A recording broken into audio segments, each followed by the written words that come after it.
Hi, I'd like to share with you my favorite Rosh Hashanah story.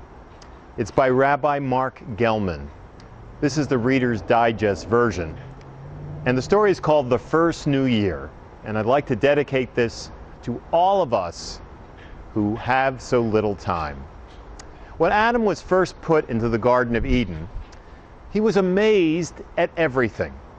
The flowers that had such a wonderful smell, the birds and their singing, but the most amazing thing was the sun. It was so far away, yet it warmed his face. Imagine his surprise when the sun sank the first night and everything turned cold. He was so afraid, and so were the animals, and they shivered through that first night. He fell asleep and awakened to the sun on his neck. The sun was peeking over the other side of the garden. He was so happy to see the sun. Adam tried to reassure the animals that the sun was back to stay.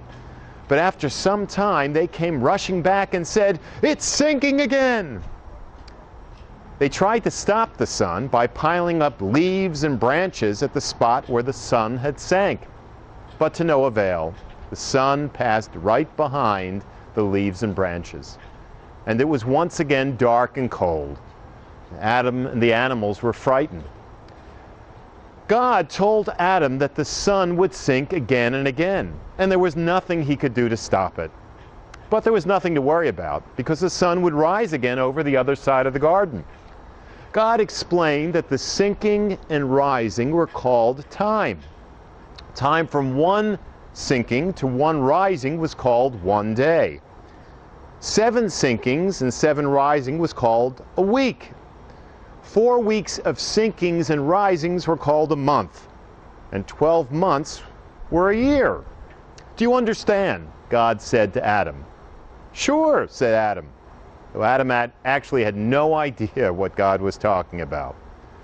Still, Adam felt somewhat reassured. Days, weeks, and months went by, and he marked them all.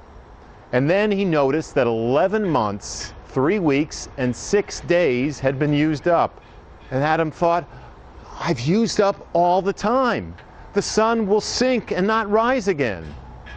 On the last day of the week, Adam said goodbye to all of the animals. He called them together, and he asked for their forgiveness for any hurt that he might have caused them. The animals hugged Adam and cried as they saw the sun sink that last time. Then, after some time, the sun peeped over the other side of the garden. A new day had begun. And Adam heard God counting. 10 years is a decade. 10 decades is a century. 10 centuries is a millennium. But by this time, Adam had fallen fast asleep. And when Adam woke up, he smelled the flowers and heard the birds singing, and he thanked God for making time way big enough. L'Shana Tova tikatevu. May you and your family be inscribed for a good and healthy new year.